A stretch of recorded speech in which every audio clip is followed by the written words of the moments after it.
What's the mood like in Boston right now? Well, I'm actually in Salt Lake City, and I can tell you the mood's decidedly different out here. But as you can imagine, the feeling back home is just really jubilation because the Celtics have been in the mix here the past couple summers. You think back to last year, going out there and getting Al Horford, but missing out on Kevin Durant.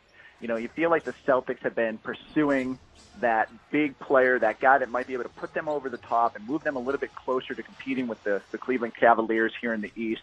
And they certainly got that guy now here in Gordon Hayward. And plus there's the obvious storyline with reuniting with Butler coach Brad Stevens and some unfinished business from that 2010 season. There's going to be a lot of excitement about having these two guys back together. Yeah, you mentioned that reunion of Brad Stevens along with Gordon Hayward, who, of course, played for Stevens at Butler. How did that relationship factor in to Hayward's decision? Yeah, from everything that I've read here in his Player Tribune article announcing it, it sure sounds like Brad was maybe the biggest influence.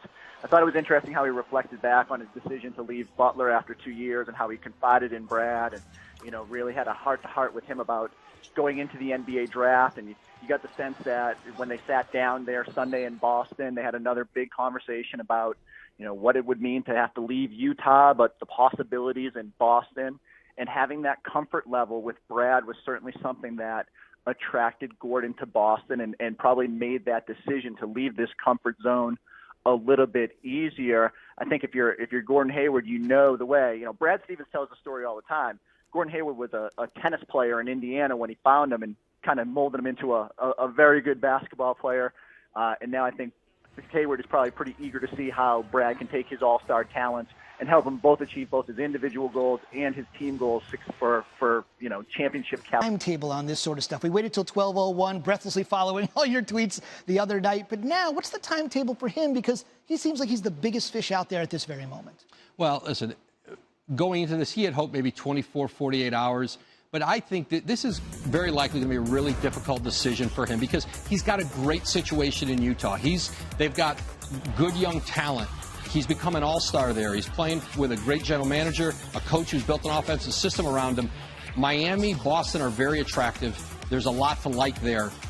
So this will take on a life of its own. To predict how long it takes someone to make this kind of a life decision, I don't think this is going to be easy. And I do know in talking to people close to Gordon, he's really laboring over this. No question about it. Obviously, in Boston, the possible reunion with Brad Stevens, what a story that would be. Or what a better story, maybe a small market franchise like Utah being able to keep somebody of his talent. But let's get back to the phone because I know you've been eyeing it. It's nothing personal against me. I get it. Adrian, thanks a lot. We'll have you back as soon as anything breaks. I have a feeling that might be pretty soon. Adrian, thank you very much. Still to come, deals for Curry, Livingston, Iguodala done. Durant soon, making the Warriors' biggest remaining priority what?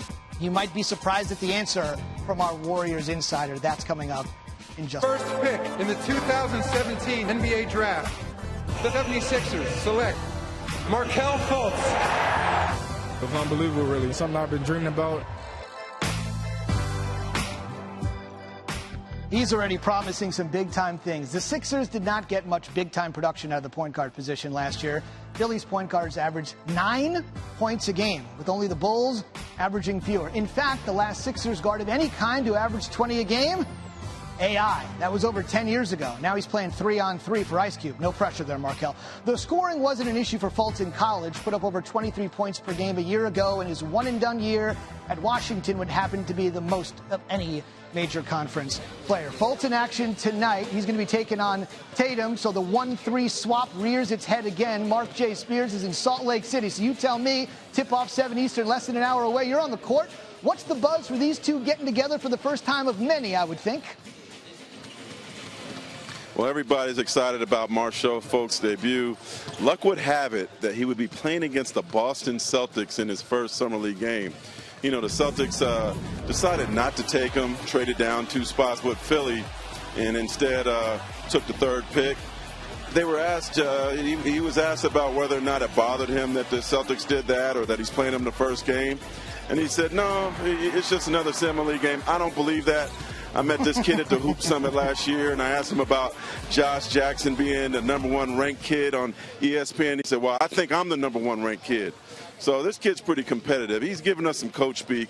I think he'll be pretty fired up to play against the Celtics after they passed on him. Hey, Mark, on the other side with Tatum, I got to ask you this. Ainge famously said the reason we traded down is because the guy we wanted at 1, we could get at 3, which leads me to believe they're super high on him if they were going to select him at 1. I know all the talk is about Fultz, but what's this other kid saying?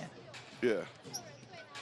Well, I mean, hey, look, beauty is in the eye of the beholder, and Danny Ainge really liked Tatum. You know, behind us a little while ago, Jaylen Brown, the second-year player of the Celtics, was working with Tatum, and Tatum's kind of like lodged to his hip now. This is his mentor, even though he's only been in the league a year. So both of them are working hard. They're the first one in, the last one's out, just like he was a year ago as a rookie. So keep an eye on those two guys, but I don't think Tatum's going to be a big impact player for the Celtics this year, kind of like Jaylen Brown, probably about 10 to 15 minutes a game. But the Celtics certainly have excitement with these two young guys working together to become great. Yeah, the future is indeed bright, not to mention all those draft picks. On the other side here, Chauncey Billups has turned down the Cavs general manager position. You spoke to Mr. Big Shot about passing on this shot. What is he saying? Why? Well, it was somewhat surprising. Hey, look, there's only 1 of 30 of these jobs in the NBA, and he passed on it, and he just told me it wasn't the right fit and it wasn't the right time. He said there was a perception out there that his family did not want him to go to Cleveland. He said that was completely false, that they had his back into the entire thing if he wanted to come to Cleveland. I also asked him, I said, hey, did you consult with LeBron James? He said, no. I said, well, is LeBron's situation in Cleveland, the fact that he could be a free agent in 2018, a factor as well? And he said, no, it wasn't. He did consult with Tyronn Lue, the coach, longtime friend. But all in all, Chauncey passes, and Cleveland's still looking for a general manager. I mean, actually a president. No question about it. As weird as it sounds, the team that's been to 3 straight NBA finals and has the best player on planet Earth needs somebody to head the operation. Unbelievable. It's not going to be Chauncey. Who will it be? You should take the job, man. It pays well. That's true. That's true. Let me see if I can get out of my contract here in the next hour. You got a good job, minutes. Though. You're good. That's true. And you're going to be watching some good players today at the Summer League. Mark, thank you very much. Tatum and Fultz, and I'll keep an eye on that Cavs job. Dan Gilbert, if you're watching, call me. Summer League. Thunder, Knicks. Speaking of teams that need some leadership, the Cavs need some. The Knicks need a GM, too. We talked about that with Woj early, and Markel Brown putting the Thunder up early. And you know what the Summer League's about? It's about making a name for yourself, maybe trying to get yourself on a training camp roster. And Brown did his part, 20 points, 2 steals. Damian Dotson from downtown. Steve Mills, who might be the team president, is at the Summer League. A lot of decisions to make with the Knicks. Josh Hustis will finish 99-87, although the score tends to be immaterial at the NBA Summer League. It's about making a name for yourself. How about the Magic and the Mavs? Love this kid, Jonathan Isaac. Played his college basketball one-and-done year at Florida State, so from North Florida, shifting on down to Central Florida. He's been great. He struggled shooting in his first game over the weekend, but nobody's stopping that in the paint. His rebounding and block shots were there in his first game. Puts a little more weight on that body. He's going to be some kind of player. Christian Wood from downtown. And again, this is about guys that nobody's really ever heard of, trying to make a name for themselves. He did a nice job today, 86-76. The Mavericks take it. We knew it was going to happen sooner or later and make it sooner. Durant opted out but made it clear he would return. 2-year deal with the Warriors worth approximately $53 million.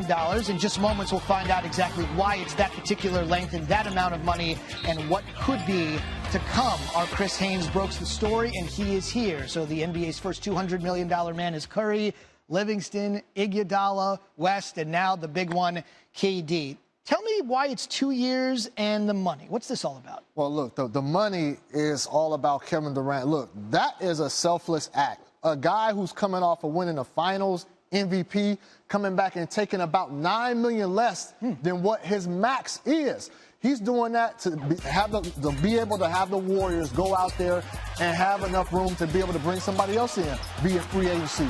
And I was also told that part of that 2-year deal, the second year, is a player option in which he would likely, as of right now, decline that player option, do it again, and then the following year, he will qualify for the super max. Now, what that means right now for the Warriors, look, you got a guy that's willing to make sure this core sticks together. He declined his option in the first place last month, yes, which allowed the Warriors to retain the bird rights to Sean Livingston and Andre Iguodala. And so now you see how they were able to get paid, and Durant is still doing that. Man, I've never seen anything like this. When I got the word this was going down, I was like, what? Excuse me, how much? For Durant? We talking Durant here?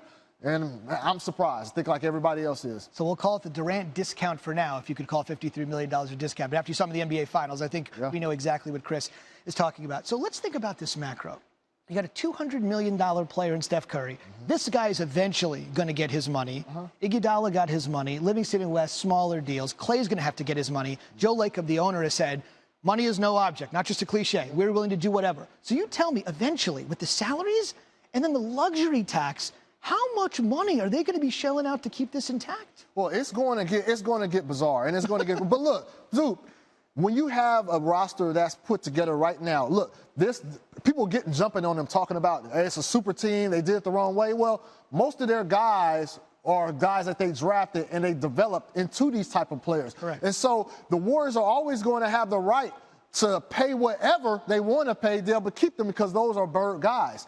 Now, with that being said, couple years from now, when Clay is a free agent, Draymond's a free agent, there will be a tough decision to be made. But look, when you have a guy like Kevin Durant, a newbie to the team, saying, hey, look, I'm going to take less to make sure this gets done, you would have to think that other guys will fall in line when it's their turn to do the same thing to try to keep this dynasty in place. But that's a problem down the road. As of right now, they're just happy that they have a couple more years to be able to keep this championship core intact. So it's follow the leader. Again, the bird rights, named after Larry Bird, essentially allows teams to kind of retain their own free agents, giving them an incentive to stay with the team that drafted them. And as Chris said, obviously, most of the Warriors are homegrown. This guy's an exception, but obviously most of them are homegrown. All right, so most of the guys have been taken care of here. They did have 9 free agents, though, when we began at 12:01 a.m. Saturday morning. So in your mind, what's the biggest priority left for the champs? Next, out of the free agents that the Warriors have, JaVale McGee. JaVale McGee. And I know that for a lot of people that may sound strange, but look at what JaVale McGee has done this year. He has been a consistent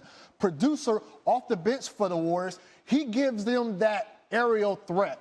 And that's kind of a change of pace when you look at, they start with Zaza Pachulia, a guy who's a rugged defender, but he doesn't get off the ground. When JaVale comes in, that changes the game tremendously. Draymond Green, Stephen Curry is able to get inside the paint, throw the ball up, and allow JaVale McGee to go do what he does. And they play him in limited minutes, which limits a lot of his blunders. And it's just the perfect situation and perfect team for his skill set. And so if they don't bring him back, then you're talking about Zaza Pachulia, possibly, he's a free agent, and then David West.